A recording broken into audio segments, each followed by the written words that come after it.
नाम मोहम्मद इरफान है और मैं दिल्ली के एक स्लम एरिया में रहता हूँ और रेडी लगाता हूँ। घर पे बता के आए हो? पापा को बोला था तो पापा मुस्कुरा के बोलने लगे, मैं कीमत जा रहे थे, फिर भी वो सो रहे थे तो मैं बिन बताए आ गया। सर सोचिए ना, 500 रुपये की जीविका में अभी हार्ट अटैक पड़ जाएगा, कौन दे रहा है सर हमें कर्जा? बेहतर सुविधा मुद्दा, आप 500 रुपये की जीविका में आप हमको कहेंगे कि शिक्षा भी हासिल करिए और आप साफ सुथरे कपड़े पहनिए, सफाई में रहिए, तो मुमकिन नहीं है सर। 8 घंटे की बात ही खत्म हो गई, 10-10, 11-11 घंटे काम ले रहे हैं, 14,000 13,000 रुपए सैलरी दे रहे हैं। महंगाई के जमाने में अपनी मेहनत का भी हक ना मिले तो अभी साफ है। जब उसे कोई कंपनी मालिक पूरी तनख्वाह ना दे तो उसको यह हक राइट होना चाहिए कि वो अपनी लड़ाई अकेले लड़े। मजदूरों की बात कोई नहीं करता, मजदूर की बात यूं नहीं करता क्योंकि मजदूर सड़क पे नहीं आ सकता, वो एक दिन काम नहीं करेगा तो उसका घर नहीं चलेगा क्योंकि मजदूर सड़क पे नहीं आ सकता। बेशक मैं बेहतर बोल लेता हूँ लेकिन एक पढ़े लिखे इंसान की बराबरी कभी नहीं कर सकता। मैं आपको खूब घूम रहा था, आपसे दूर भाग रहा था, इसलिए क्योंकि मैंने बार बार ये सुना है कि इस आंदोलन में जो है ना स्टूडेंट आ ही नहीं रहे, ये बात गलत है। और मैं कैमरा फेस करूँ फिर बोले रेडी वाला ये आंदोलन में बोल रहा है तो फिर और ज्यादा नुकसान है। सीने पे जो जख्म है सब फूलों के गुच्छे, हमें पागल ही रहने दो, पागल अच्छे। इस वक्त हम दिल्ली के जंतर मंतर पर हैं और आज सीजेपी प्रोटेस्ट का 5वां दिन है। यहाँ पर आप जब भी आएंगे जंतर मंतर, इस सीजेपी प्रोटेस्ट, आपको तमाम लोग मिलेंगे, कुछ इन्फ्लुएंसर मिलेंगे, आपको ये भी ढूंढने में दिक्कत होगी कि एक्टिविस्ट हैं, इन्फ्लुएंसर हैं या आम छात्र हैं। यहाँ पे तमाम मिश्रण आपको नजर आएंगे, पुलिस भारी मात्रा में मिलेगी, सीएपीएफ की तैनाती यहाँ पर मिलेगी। इसी बीच में हमें ये एक भाई मिले हैं और ये रेडी लगाते हैं। इन्होंने पढ़ाई उतनी मुकम्मल नहीं कर पाए क्योंकि मौके नहीं मिले, रेडी लगाकर कमाते हैं, स्लम में रहते हैं। तो इनकी कहानी मुझे लगा कि इस प्रोटेस्ट में इनकी कहानी भी आप तक लेकर आना चाहिए। क्या नाम है आपका दोस्त? सबसे पहले सर जय श्री कृष्णा, सलाम, सत श्री अकाल, जय भीम। मेरा नाम मोहम्मद इरफान है और मैं दिल्ली के एक स्लम एरिया में रहता हूँ और रेडी लगाता हूँ और मैंने कोई पढ़ाई लिखाई नहीं करी है।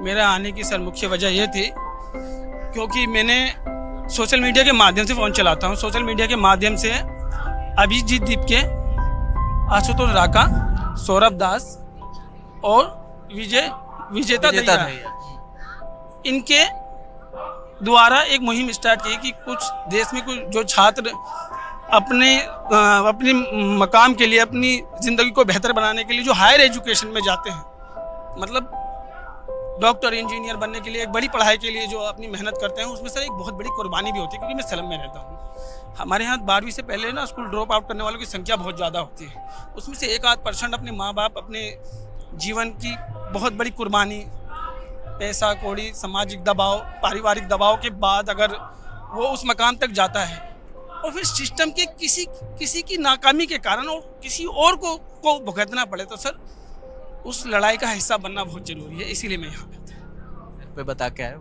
पापा ने, मैं अभी ना हमारी रेडी बंद है, मेरे विधायक गजेंद्र सिंह दलाल है ना टिकरी कला से, तो वो जब जीते थे तो रेडी थोड़ी बंद है। तो अभी बर्फ़ का काम है हमारा, बर्फ़ की सिल्लियाँ ना, तो बर्फ़ की सिल्ली सड़क पर रख के भेजते। तो पापा को बोला था तो पापा मुस्कुरा के बोलने लगे, मैं कीमत जा रहे थे, फिर भी वो सो रहे थे तो मैं बिन बताए आ गया। बताया नहीं क्योंकि वो भी आने नहीं देते और 100 रुपये लेके आया था। तो ये वीडियो देखेंगे गुस्सा नहीं करेंगे? नहीं, ऐसे गुस्से वाली कोई बात नहीं है, गुस्से वाली कोई बात नहीं है सर। और सर पता क्या है, एक बात बताऊँ सर, मैं मजदूर वर्ग से आता हूँ और आपने मुझे मौका दिया है इतने बड़े मंच पे अपनी बात रखने का। एक बात कहूँगा सर, सरकार लॉजिस्टिक पे बात करती है कि बेहतर ट्रांसपोर्टर सिस्टम बनाएंगे हमें अगर देश की जीडीपी को बढ़ाना है, और बड़े कारोबारियों को कम दर पे लोन देंगे, फिर बिजली देंगे, सब कुछ करेंगे, लेकिन आप मजदूर को मेहनत, उसकी वाजिब मेहनत नहीं देंगे तो सर आपकी जीडीपी किसी काम की नहीं है सर। आज 18,000 रुपये अगर मजदूरी दिल्ली में है तो सख्ती से मिलनी चाहिए सर। आप कहते हैं, हम कहते हैं ड्यूटी वर्क में जितना काम लेना है लीजिए, लेकिन उसकी मजदूरी अगर 18,000 है ना, 14,000 नहीं आनी चाहिए, बिल्कुल भी नहीं। महंगाई के ज़माने में अपनी मेहनत का भी हक ना मिले तो अभी साफ है। जो बातें किताबी हैं वो ज़मीन पे होनी चाहिए कि एक आदमी अगर 10वीं या 12वीं पढ़ाई, 8वीं 9वीं पढ़ाई तो उसको अपनी मेहनत का सम्मानजनक पैसा मिलना चाहिए। अभी 18,000 स्केल है, लेकिन आपको दिखा दूं 8 घंटे की बात ही खत्म हो गई, 10-10, 11-11 घंटे काम ले रहे हैं, 14,000 13,000 रुपये सैलरी दे रहे हैं। अगर आपने एक बात भी कहा तो बोला बाहर जा, क्योंकि बेरोजगारी बहुत ज्यादा है, दूसरा बंदा आ जाएगा। आपका माइक मैं ये नहीं कहता कि सब कुछ बदल देगा, लेकिन आपका माइक उन वंचित और शोषित लोगों की आवाज़ को संसद तक पहुंचा सकता है। लेकिन कई दफ़ा लगता है 1980 के चीन को मैंने देखा और 1980 के भारत को देखा, लेकिन 2026 के भारत को देखो और 2026 के चीन को देखो। वहाँ के जो श्रमिकों की जो जीवन जीने की शैली है और भारत की जो श्रमिकों की जीवन जीने की शैली है, वो जमीन और चांद का फर्क है सर। जब वो कर सकते हैं अपने श्रमिकों के लिए बेहतर जीवन, तो आप क्यों नहीं कर सकते? मैं एक मजदूर हूँ, इसीलिए ये बात कह रहा हूँ, समझ रहे ना। मैं मजदूर वर्ग से आता हूँ और मैं इस देश के तमाम मजदूर वर्ग की पीड़ा को समझता हूँ। मैं कोई पढ़ा लिखा नहीं, शिक्षित नहीं, किसी राजनीतिक दल से नहीं हूँ, ना भविष्य में मैं नेता बन सकता हूँ, ऐसी कोई ख्वाहिश नहीं है। आपने मौका दिया है तो अपने दिल की बात कर रहा हूँ, इस देश के श्रमिकों का जीवन बदल दीजिए। आप प्लीज परेशान मत होइए, मैं दिल से बता रहा हूँ सर। बिल्कुल आप आराम से बात। मुझे धर्म जाति का मतलब नहीं है, ठीक है आपको जो एजेंडा चलाना है चलाइए, लेकिन आप कहते हैं हम श्रमिक पोर्टल बना रहे हैं, सभी को उसमें जोड़ रहे हैं, उससे आपकी दी हुई 1500 की सहायता नहीं चाहिए। जो मेहनत कर रहा है उसको हक दीजिए। जब उसे कोई कंपनी मालिक पूरी तनख्वाह ना दे तो उसको यह हक राइट होना चाहिए कि वो अपनी लड़ाई अकेले लड़े, ना कि किसी संगठन या दल की उसे मदद लेनी पड़े। सब बेकार हैं, सब बेकार हैं। मजदूरों की बात कोई नहीं करता, मजदूर की बात यूं नहीं करता क्योंकि मजदूर सड़क पे नहीं आ सकता। वो एक दिन काम नहीं करेगा तो उसका घर नहीं चलेगा। इसी का फायदा उठाते हैं सभी राजनीतिक दल, इसी का फायदा उठाते हैं सब राजनीतिक दल, क्योंकि मजदूर सड़क पे नहीं आ सकता, मजदूर सड़क पे नहीं आ सकता। मैं दिल की बात बता रहा हूँ। हमसे काम लीजिए, आप काम लीजिए, लेकिन हमारी मेहनत का वाजिब पैसा हमें दीजिए, हमें वाजिब पैसा दीजिए। यहाँ आने का मकसद यही है कि किसी भी स्तर पे समाज में फैले शोषण को खत्म किया जाए। शीश पे बैठे हुए लोग ऐसा कहते हैं कि श्रवण काल चल रहा है, 4 ट्रिलियन की अर्थव्यवस्था में ना पढ़े लिखों का ही जीवन संवरा है, समझ रहे हैं ना। इस पे इतराइए मत। अभी भी ग्रामीण भारत में जीवन नरक है, शहरी स्लम में जीवन नरक है। भरपेट रोटी खा लेना ही जीवन नहीं है। आप 500 रुपए की मजदूरी में हमसे जीएसटी लेते हैं और हम कहते हैं 2 तरह का टैक्स होता है, एक डायरेक्ट और एक अनडायरेक्ट। जब हम 500 रुपए की मजदूरी करके आते, नमक लेते, तेल लेते, उसमें हम जीएसटी देते हैं। कुछ लोग कहते हैं कि हम टैक्स पे के पैसे पढ़ लें, हम किसी के पैसे पे नहीं पढ़ रहे, हम इस देश के कार्यदाता हैं, लेकिन सिस्टम के सताए हुए हैं। सबकी बात होती है, हमारी बात नहीं होती, क्योंकि हमें बांट दिया जाता है धर्म, जाति और राजनीति में। तो सर मेरे कहने की मतलब बात यही है, और इससे ज्यादा मैं क्या कहूँगा सर। एक बात बताइए इरफान भाई, जैसे आप कह रहे हैं कि आप स्कूल नहीं गए, लेकिन आप जो बातें बोल रहे हैं ये बड़ी वाजिब बातें बोल रहे हैं। आप थोड़ा पानी पी लीजिए प्लीज, पानी लीजिए। बहुत शुक्रिया आपका। नहीं बहुत शुक्रिया। हाँ, आप जैसे जो बातें बोल रहे हैं बड़ी वाजिब बोल रहे हैं, तो ये आपने कहीं पढ़ी हैं, सोशल मीडिया से देखी हैं? नहीं सर, या किताबें पढ़ने का शौक है आपको? मैं गूगल से बोलता हूँ कुछ भी सवाल और गूगल मुझे उसका जवाब देता है, और मैं बचपन से इसी चीज़ का शौक रखता हूँ। मैं भगत सिंह के लेख, आजमगढ़ के शेर, हिंदुस्तान कुमार के शेर, मुझे इंटरटेनमेंट के लिए सर साहित्यों का सहारा लेना पड़ता है। कविता भी है मेरे पास जो शायको शेर की आपके चैनल पे आई थी, मैं पूरी सुना सकता हूँ सर। पूरी नहीं सुनाऊँ। कभी स्कूल नहीं गए? नहीं सर, मैं कभी स्कूल नहीं गया सर। मैं स्कूल सलम में पढ़ा हूँ, सलम में रहा हूँ सर। हमारे यहाँ पतम आंगनबाड़ी थी, उसमें थोड़ा पढ़ा हूँ, लेकिन मुझे लिखना पढ़ना इतना नहीं आता सर। मैं लिख बिल्कुल भी नहीं पाता। खाली गूगल पे सवाल बोल देता हूँ, उधर से जवाब आ जाता है। उधर से जवाब आ जाता है सर। और मैं जैसे कुछ जवाब मुझे थोड़ी समझ है, जवाब कंफर्म नहीं लगता, तो मैं गूगल से दोबारा पूछता हूँ कि आप कंफर्म है इस बात को लेकर, तो सही जवाब फिर आ जाता है सर। ये बात है सर। मैं कोई राजनीति करने नहीं आया सर, मैं एक मजदूर वर्ग से उनकी। मैं ये आपसे नहीं कह रहा कि आप राजनीति करने आए हैं। लोग कह रहे थे सर यहाँ स्टूडेंट नहीं है और गैर लोग हैं, इसीलिए और डर लग रहा था कि मैं छात्र नहीं हूँ, मैं अपनी बात रखूँ कैमरे के ऊपर, तो फिर कुछ और बात को ले, कुछ और तरीके से बातों को ले। सर कुल मिला के बात ये है, इतना डरने की जरूरत नहीं है सर। और आप नेशनल मीडिया है तो आपने मुझे मौका दिया तहे दिल साहब। और कुछ लोग कहते हैं कि हम जय श्री राम नहीं बोलते, आपको मालूम है। नहीं सर, ज़बरदस्ती नहीं बोलेंगे, प्यार से 1000 बार बोलेंगे। आपके बिना कहाँ बोला, समझ रहे ना सर। रोटी मुद्दा है सर। बेहतर सुविधा मुद्दा। आप 500 रुपये की जीविका में आप हमको कहेंगे कि शिक्षा भी हासिल करिए और आप साफ सुथरे कपड़े पहनिए, सफाई में रहिए, तो मुमकिन नहीं है सर। जैसे हैं तो हैं सर, इसमें कोई राय नहीं है। कौन कौन है घर में? सब हैं सर घर में, मम्मी पापा हैं, 2 बहनें हैं बराबरी की। क्या बोलूं, सारी तकरीरें ना संपन्न लोगों के लिए हैं। कहीं भी जाएंगे ना तो बेटी वाले को ना लड़के वाले सोते खा जाए, समझ रहे हैं। 2 बहनें हैं, ये भी एक समाज में फैली हुई बुराई है। क्या कर सकते हैं, कुछ नहीं कर सकते। भाग्य पे कोई भगवान ने ऐसा कोई साफ दिल इंसान होगा तो जोड़ा बन जाएगा, क्योंकि लोगों की ख्वाहिशें पूरे करना हमारे बस की बात तो नहीं है सर।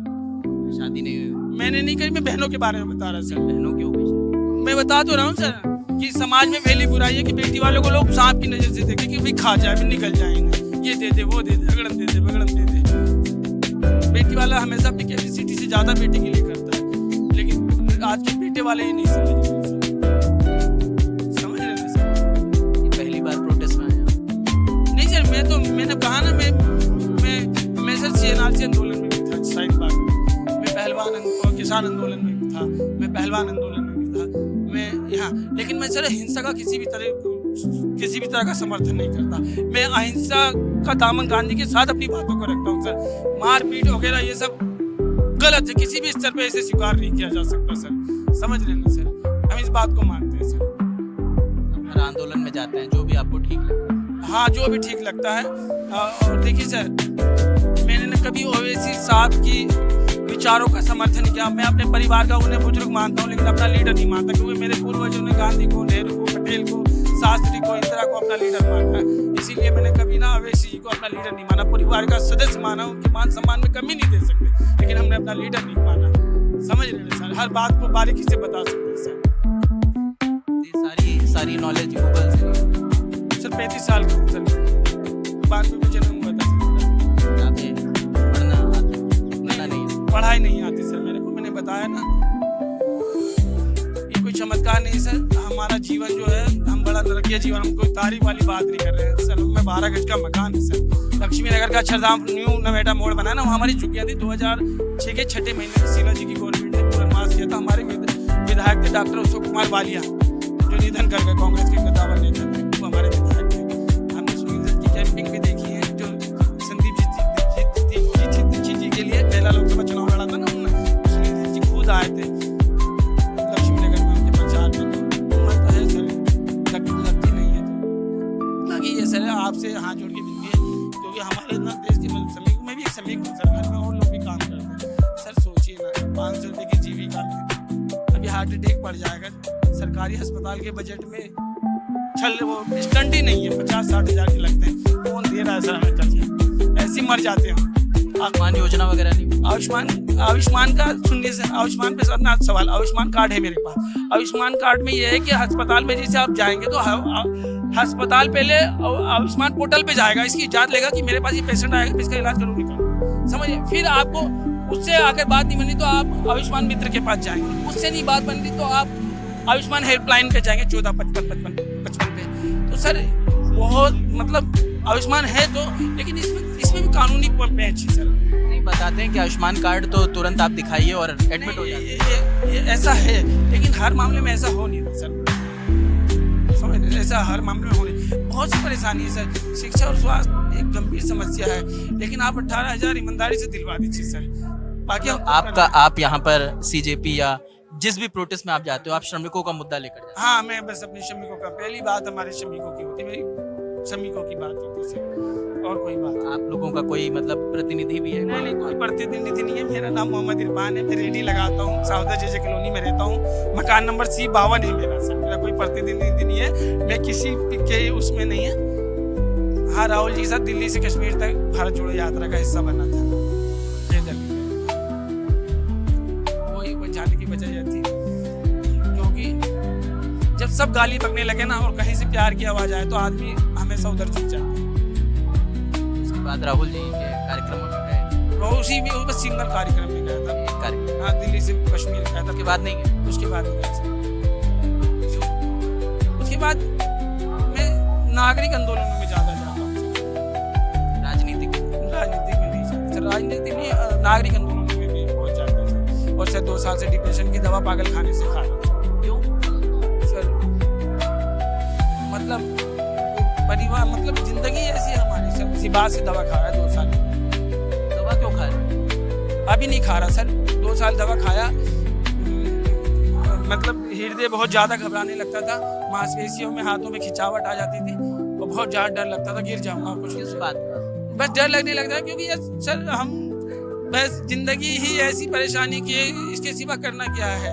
तो परिवार, मम्मी है, पापा है, भाई है, बहन है, और कुछ जिंदगी में कुछ हमारे कोई बड़ी ख्वाहिश तो है नहीं, जो बेसिक है वो भी नहीं हल होते, तो इंसान ऑटोमेटिक ही चले जाता है। मैं अकेला नहीं, पूरा हिबास मेंटल हॉस्पिटल भरा पड़ा है मरीजों से, सब डिप्रेशन एंजाइटी की दवाएं खा रहे हैं सर, इसमें कोई दो राय नहीं, बड़ी बात नहीं। ये है कि मेरी उम्र नहीं थी, समझ रहे सर, ये मेरी उम्र नहीं थी, बस ये है।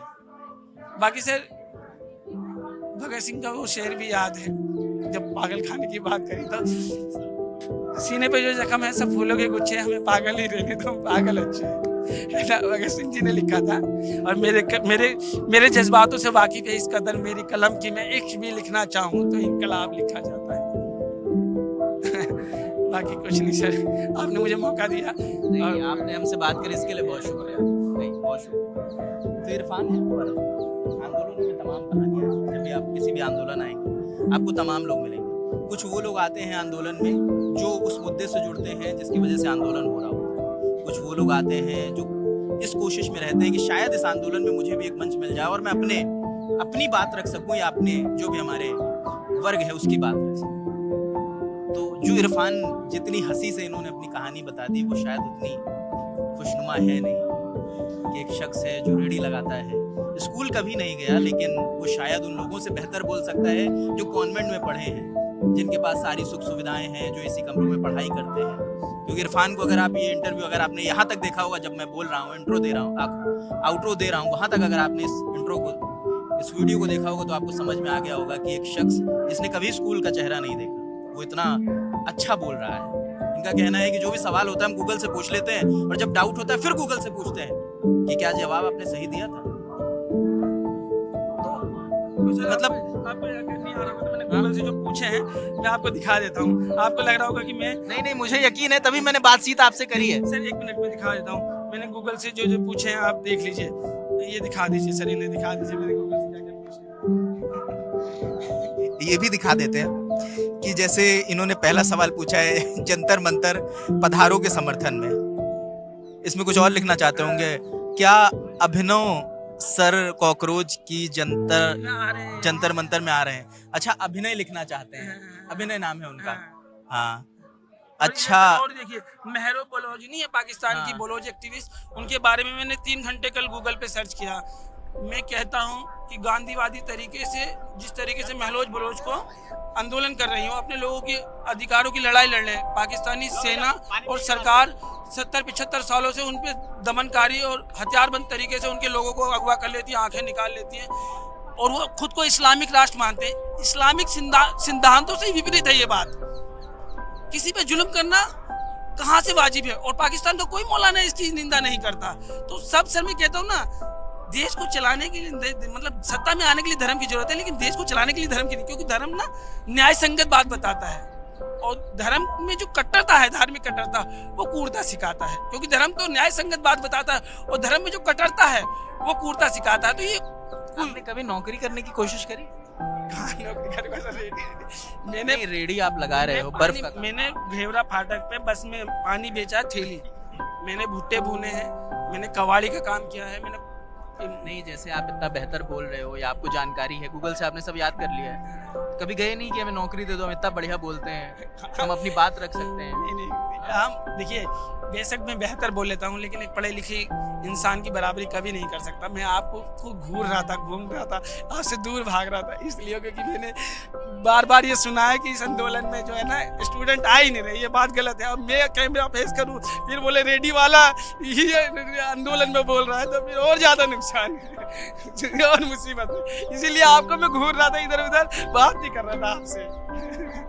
ये बात है सर, ये वही बात है कि जितनी हंसी से ये बोल रहे हैं, शायद इनकी बातों में उतना दर्द छिपा हुआ है कि एक शख्स ने वो मतलब उस जिंदगी को इन्होंने एक्सेप्ट भी कर लिया है कुछ हद तक कि वो स्लम में रहते हैं, पढ़ाई लिखाई नहीं करी, उसका कोई अफसोस नहीं है, कोई मलाल नहीं है, क्योंकि शायद उस जिंदगी को बदला नहीं जा सकता, वो समय बीत गया है। लेकिन अब ये निरंतर कोशिश करते रहते हैं, गूगल से सवाल करते रहते हैं, आंदोलनों में जाते रहते हैं, अपनी बात रखने की कोशिश करते हैं। तो मुझे लगा कि शायद इस आंदोलन की सबसे खूबसूरत और सबसे ज़रूरी ये तस्वीर थी जो इरफान की थी, इरफान की कहानी मुझे लगी, तो मुझे लगा ये ज़रूर हम सबको सुनना चाहिए। बाकी आंदोलन के और रंग भी आपको दिखाएंगे।